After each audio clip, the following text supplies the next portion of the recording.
नमस्कार साथियों। आज हम लोग जैसा कि आप पीछे देख पा रहे हैं कि हम लोग स्टेनोग्राफर के अंदर जो है साइंस उसके ऊपर चर्चा करने वाले हैं। आरपीएससी की एक ऐसी भर्ती जिसमें आप लोगों को विज्ञान के सामान्य विज्ञान के आप देख पा रहे होंगे 75 क्वेश्चन जो है वो देखने को मिल रहे हैं।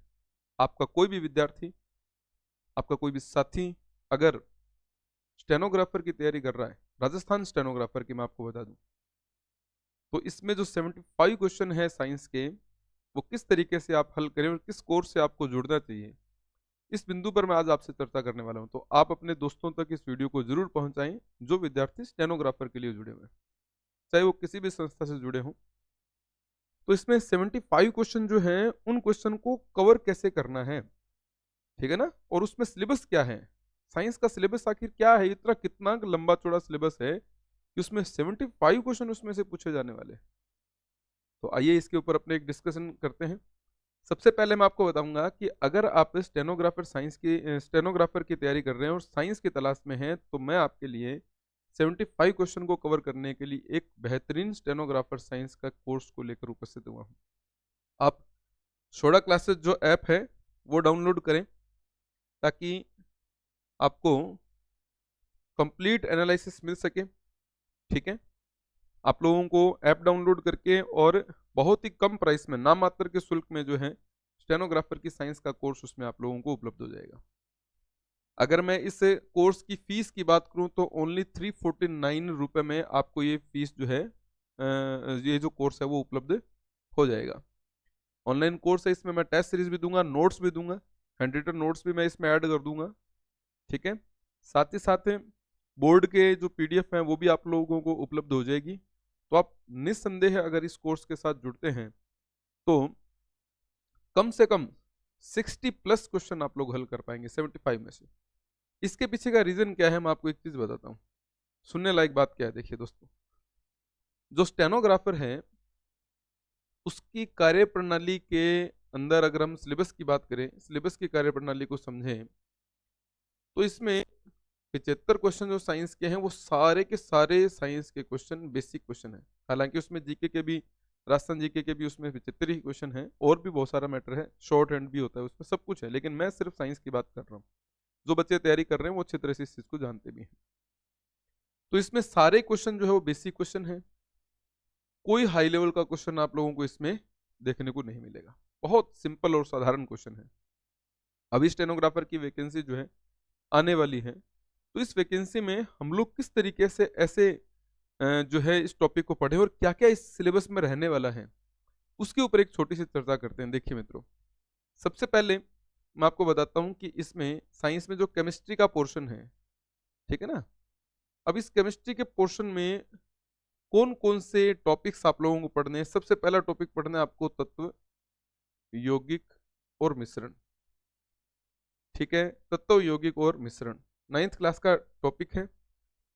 एलिमेंट यानी कि तत्व, ठीक है। यौगिक यानी कि कंपाउंड, कुछ फॉर्मूले आपको याद होने चाहिए, तत्वों के प्रतीक आपको याद होने चाहिए, ठीक है ना। मोटी मोटी बात है किस तत्व का क्या प्रतीक है, ठीक है। लैटिन भाषा वाले प्रतीक भी आप याद रखें, मोटी मोटी चीजें इसमें आपको कवर करनी है। मिश्रण, मिश्रण को भी अगर आप आगे पढ़ते हैं तो मिश्रण हम लोग दो भागों में बांट देते हैं दोस्तों, समांगी मिश्रण और विषमांगी मिश्रण। अगर आप इसको भी आगे एक्सप्लेन करते हैं तो समांगी मिश्रण में आपके पास उदाहरण बन जाता है किसका, विलयन का, और विषमांगी मिश्रण में आपके पास उदाहरण बन जाता है किसका, निलंबन, और निलंबन के साथ एक और एग्जाम्पल आपके साथ बन जाता है दोस्तों, कोलाइड का।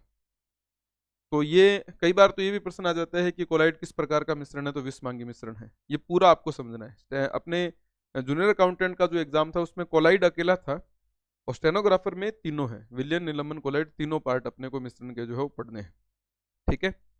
पहला तो ये हो गया आपका पहला यूनिट जो है उसमें वो।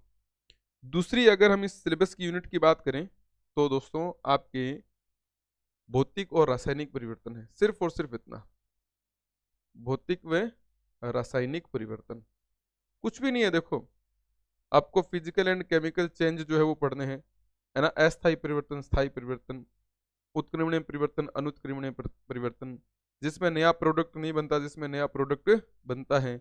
अब उसके कुछ एग्जांपल्स, ठीक है ना। तो ये आपके एक अच्छा पार्ट बनने वाला है।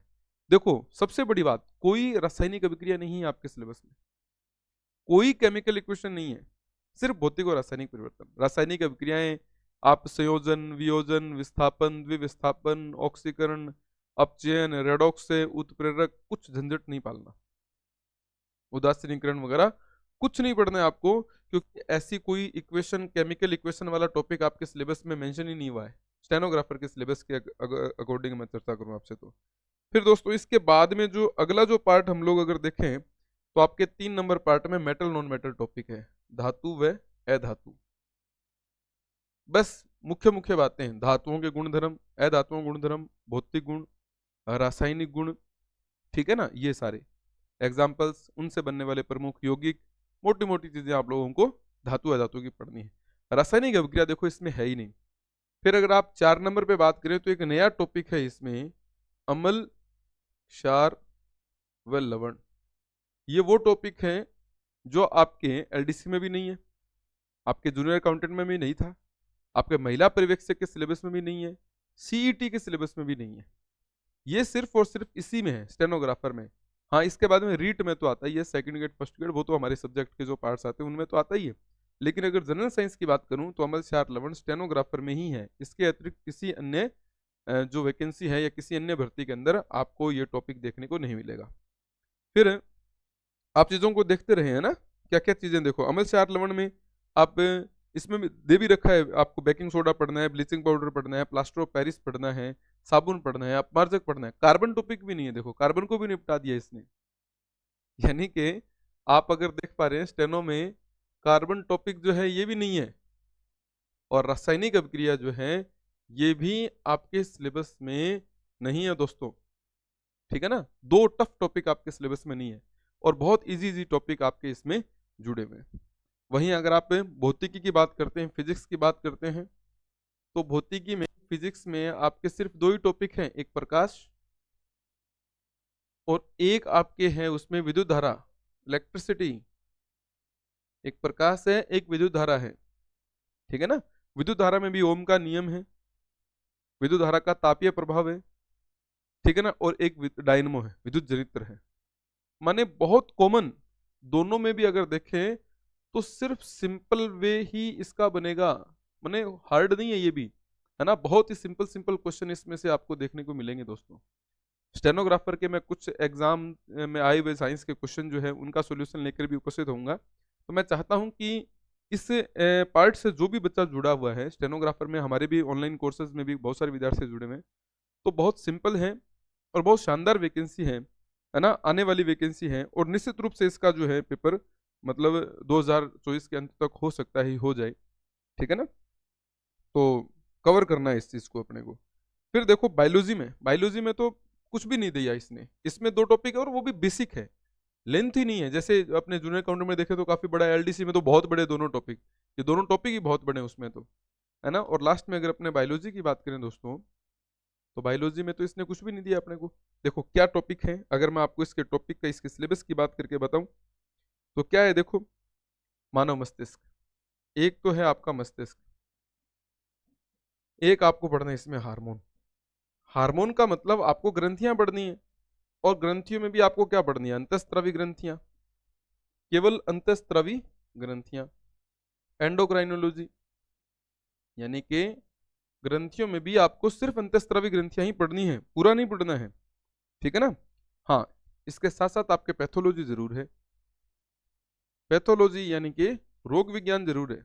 स्टेनो की तैयारी करने वाले बच्चों के लिए मैं बता रहा हूँ, आपको डिस्क्रिप्शन में मैं कोर्स का लिंक दूंगा, बहुत ही कम दाम का कोर्स है, आप निश्चित रूप से जुड़े। आपको 60+ क्वेश्चन जो है मैं सही करवाऊंगा, 75 क्वेश्चन का मामला है, इसको सीरियस लेने की जरूरत है, ठीक है ना। हालांकि इसकी तैयारी करने वाले बच्चे बहुत कम है, मैं मानता हूँ इस बात को, लेकिन फिर भी अगर हम सही तरीके से इस पैटर्न को अगर हम पहचान लें तो इसके क्वेश्चंस को अपने सही करके इस जॉब को अपने हासिल कर सकते हैं। पैथोलॉजी है, इसमें जंतुओं और पादपों का आर्थिक महत्व भी है, जंतुओं और पादपों का आर्थिक महत्व है, ठीक है ना।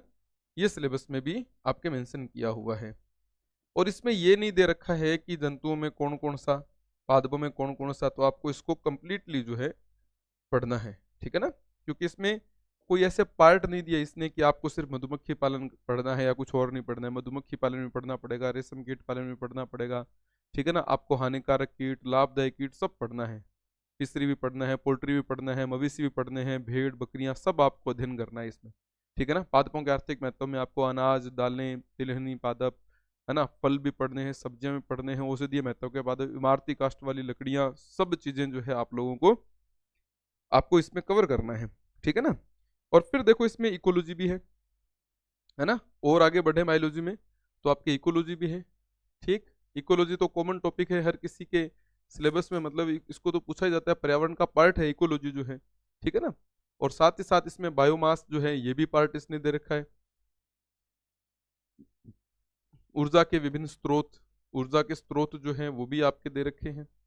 एनर्जी रिसोर्सेज जो होते हैं, ठीक है ना, तो ये भी आपके दे रखा है। और एक आपके दे रखा है देखो आनुवंशिकी, जेनेटिक्स, ठीक है ना।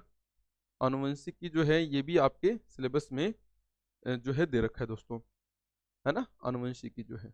अच्छा, आनुवंशिकी में आप लोगों को सिर्फ मेंडल के नियम ही पढ़ने का मैटर है, मेंडल के वंशागति के नियम, सिर्फ इतना। और एक है गुणसूत्र। माने आपके आधुनिक आनुवंशिकी और वो पूरा लंबा चौड़ा जो काम है वो भी नहीं है, और ये आपका सिलेबस पूरा, माने सिर्फ 9 यूनिट है आपके, ठीक है ना। अगर हम टोटल यूनिट्स की बात करें तो सिर्फ 9 यूनिट है, ठीक है, 9 यूनिट है और 75 क्वेश्चन है, यानी कि लगभग 8 क्वेश्चन आपको प्रत्येक यूनिट में जो है देखने को मिलेंगे। यानी अगर आप सोच के देखें कि आनुवंशिकी में से भी 8 क्वेश्चन आपको मिलेंगे, है ना, इकोलॉजी में से भी 8 क्वेश्चन देखने को मिलेंगे, तो बिल्कुल simple simple simple simple question है।